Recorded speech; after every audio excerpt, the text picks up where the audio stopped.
Hi, I'm Rich Torrey. Welcome to another Level Up Cartooning. All you need to follow along with me is a pencil and paper. It doesn't get any easier than that, right? Now, before we get started, make sure you hit the thumbs up and the subscribe button as it helps this channel to grow, and hit the bell so you never miss a lesson. So the spook season is upon us, unless of course you've been to Costco or Home Depot, where they've had Halloween stuff up for 2 months. Anyway, for the month of October, I'm going to once again draw some of the evil characters from the cartoon world, and I thought we'd kick off the month with the essence of evil itself from Gravity Falls, and the arch nemesis of the Pines family, Bill Cipher. This strange triangular creature took so many forms over the run of the series, and because of that, I've decided to pick 3 of those versions. We'll start with the original flat yellow version, and then we'll draw the more 3-dimensional pyramid Bill Cipher, and finally, that horrible giant red, multi-limbed, multi-tongued version of old Bill. Okay, so let's get started.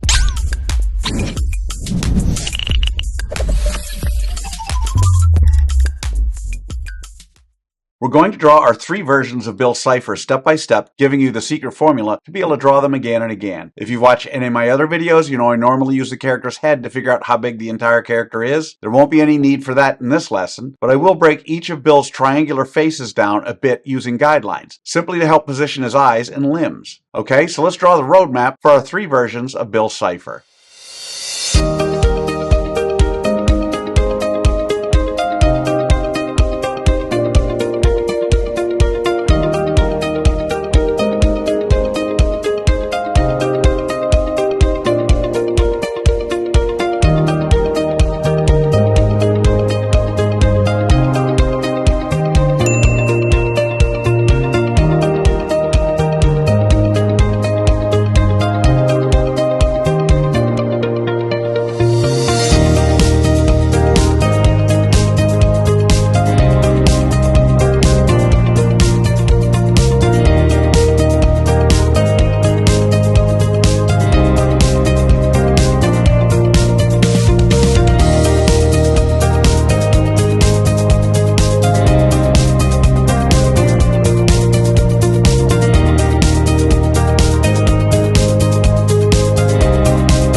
So there's our roadmap for our 3 versions of Bill Cipher. Now, before we go on to step 2, I want to give you the layout of each of those versions using simple shapes for those of you who want to screen grab, something that can be very helpful when laying out a drawing of more than one character. Okay, so now we're on to step 2. In this step, we do what I call roughing out the features. I want to remind you that until the 3rd and final step, you want to draw as light as possible. As I pointed out earlier, I use guidelines to help me to know where to put Bill Cipher's features, and because we don't want those guidelines in the final drawing, you want to be drawing them light enough to be able to erase them easily. Okay, so let's rough out the features for our 3 versions of Bill Cipher.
Okay, so there are the roughed out features of our 3 versions of Bill Cipher. So now with the roadmap done and the features roughed out, it's time for that final step. In step 3, we get to have fun. We get to draw on the final details of our 3 versions of old Bill Cipher. We don't have to guess where to put things because we've already done all the hard work to figure that out. This is the time to pause and take a look at your drawing while it's still lightly sketched out. Fix or change the things before drawing in those final lines. But even as you're drawing in those final lines, you don't want to just mindlessly retrace over what you've already drawn. As you're drawing that final line, you should be still thinking about how you might improve it, staying vigilant until the very end. Okay, so let's draw in the details for our 3 versions of Bill Cipher.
And that's how you do it. There you have it, our 3 versions of the wicked Bill Cipher from Disney's Gravity Falls. So how do you think you did? Understand, if you've never drawn any version of Bill Cipher before, you can't expect to have drawn it perfectly. You notice I don't spend time coloring our Bill Cipher versions during this video because I want my lesson to focus solely on the drawing process. Now you have the secret formula, the process for drawing 3 versions of Bill Cipher. And with that, you can draw them again and again. And by all means, color them when you're done. I promise each time you draw them, it'll be a little better and a little easier. I also promise the more you work with me, the better you're going to get at all of your cartoon characters. So I'd love to see your versions of Bill Cipher. If you can, take a picture and post it on either Facebook or Instagram. And don't forget to include the hashtag #LevelUpCartooning. I hope you had as much fun as I did with this one. Remember to subscribe and thanks for joining me. Until next time, keep drawing, my friends.